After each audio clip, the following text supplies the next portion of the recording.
Hey everyone, this is Mike from History and Gaming, Alexandria, and today I'm bringing you the Wild West, some Wild West scenarios, and we're going to talk about Ruthless, a great Wild West set of rules for skirmish games, do a bit of a book review as well, and talk about using Wild West rules like Ruthless for American Civil War skirmishes, especially cavalry raids and all of that interesting fun stuff.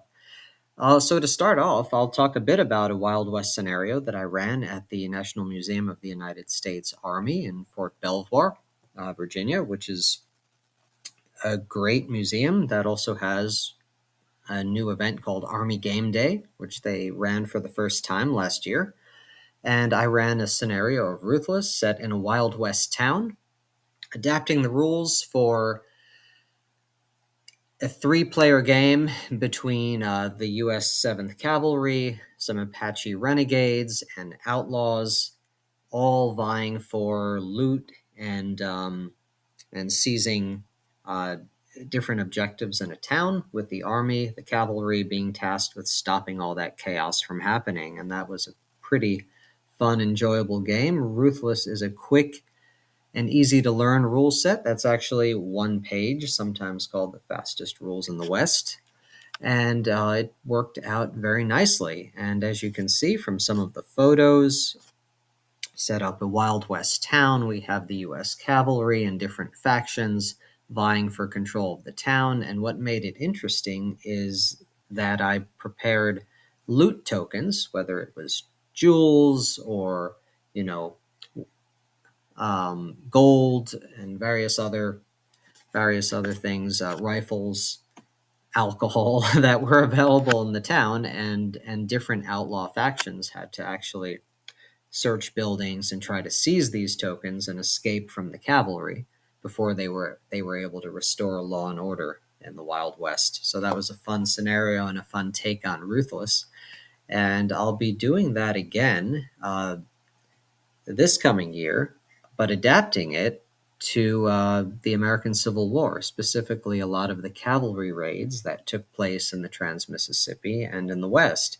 And more on that, because I'll be reviewing a few books that I used in order to prepare that scenario. I always like to root what I'm doing in history as much as possible, and doing a bit of background reading on the troops involved, on the theater where your war game drama is going to unfold, is always a good thing to do. So then the first book is by Stephen B. Oates, called Confederate Cavalry West of the River. Probably one of Stephen Oates's first books, if not his first. It's quite good. It's an account of not just the campaigns, but the recruitment, the organization, and the equipment of Confederate cavalry in the Trans-Mississippi area, principally Arkansas, Missouri, Texas, the Indian Territory, and what is today Oklahoma and Kansas. And it details a great deal of the exploits and activities of Confederate cavalry in that theater, its operational reach, its strategic goals of raiding, in addition to being the eyes and ears of conventional forces. Cavalry in the American Civil War didn't typically take a battlefield role in the sense that European dragoons, lancers, and similar heavier cavalry took. You know, in Europe, obviously, you also had hussars and light cavalry, really scouting and to some extent raiding, and also being the sort of eyes and ears of the army, of the regular army. But you saw something a bit different in the American Civil War, where you had more operational and strategic raids. And this book discusses the growth of that strategy, particularly in the West under leaders such as Joseph Orville Shelby, Shelby's raids, John Sappington Marmaduke and his raids in Missouri and northern Arkansas, such as the Cape Girardeau raid, and their exploits and their battles and skirmishes against the federal troops in those territories, as well as activities in Indian Territory. So the recruitment and the treaties with Choctaw and Creek Indians, American Indians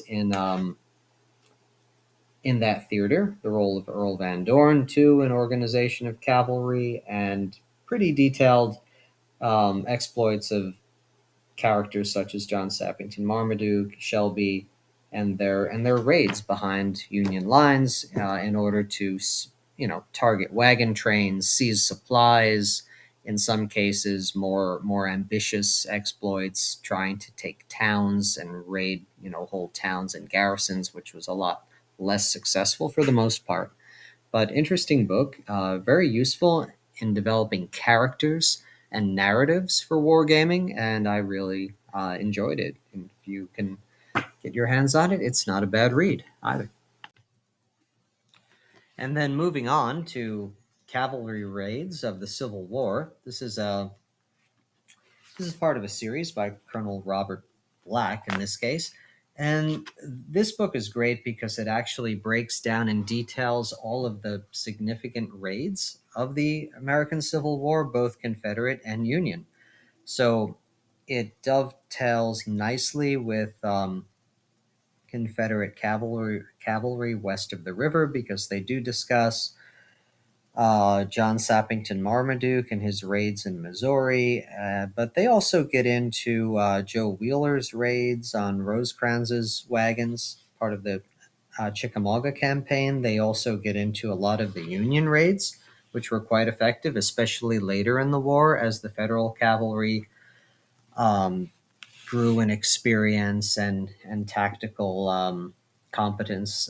So certainly in Georgia and in other parts of the South, there's a lot in this book that details the tactics, the breakdowns of the various skirmishes and battles that took place during cavalry raids, and the use of American Civil War cavalry for raiding throughout the conflict. So, starting in 1862, right up until the end of the war, it covers Mosby, for instance, certainly Quantrill's raiders as well. So, there's a lot of interesting anecdotes that you could glean from it, and it's a great book.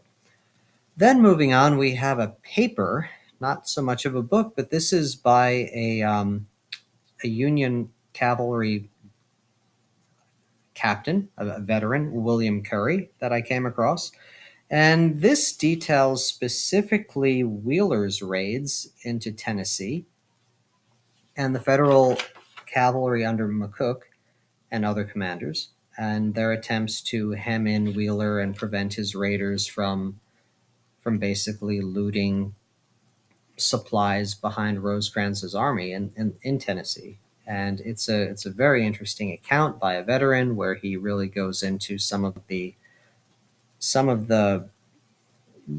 detailed tactical descriptions of the skirmishes, how they were able to use surprise, speed, and really, I would say, combined arms capabilities to try to prevent the Confederates from stealing and looting supplies. And it's a great and very interesting pamphlet. It has some maps as well.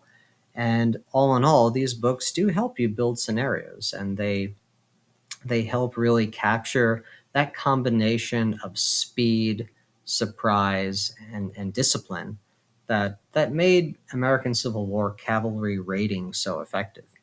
And adapting that to Ruthless is really fun and interesting because you could take a lot of the personalities and the anecdotes and commanders and transform them into characters on the tabletop. That's something I'm planning to do, adapting the American Civil War raid to Ruthless, which I think breaks down nicely because it's a figure by figure rule set.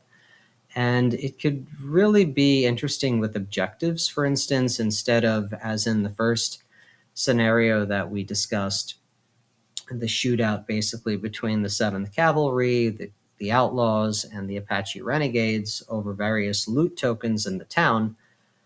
My plans for an American Civil War raid scenario are focused more on seizing intelligence documents in a town, having a dismounted and mounted Confederate force, so each component controlled by a different player, assaulting a town, fictional town in Missouri or somewhere in the West, I would set up a series of hidden objectives throughout the town for the rebel player to try to scout and seize, and that in conjunction with the hidden Union sentinels that the rebel player will be tasked with probing and scouting for in order to try to achieve an element of surprise in the game, using fire and maneuver tactics with his or her mounted section and dismounted section. Will allow the rebel player or players to work together and try to raid the town, while the Union player or players will try to coordinate his forces, which will be in a good defensive position in the town, but initially disorganized and not ready for the attack that's coming. So I think it'll portray the rating situation in a way that's respectful to the people who were involved, respectful to the history and the reality of how these raids unfolded, and present an interesting and enjoyable and challenging game. So I hope that the materials that I reviewed, the two books and the pamphlet, were helpful, and I think they're definitely interesting for anyone who has an interest in this period, and especially cavalry actions and raids during the Civil War. It's worth noting that they do discuss cavalry on cavalry battles as well, situations like Prairie Grove and other aspects of Marmaduke's raids in Missouri and Cape Girardeau. So interesting reads for anyone who wants to learn more about both the use of cavalry as an independent strategic um, force, and not just the tactical use of cavalry for scouting and being the eyes and ears of the infantry and the regular army, but operating on its own. I think that these are really great materials. The paper by William Curry, as a veteran of the 1st Ohio Volunteer Cavalry, is particularly interesting. It has an interesting map on it too, and he obviously is giving a personal account there that's worth reading. And I'll be planning to run this scenario in the future and to run it at the Army Museum as well. And as always, everyone, if you like what you see, please like and subscribe. And I hope to bring you some more interesting, fun content in the future. Have a great week, everybody.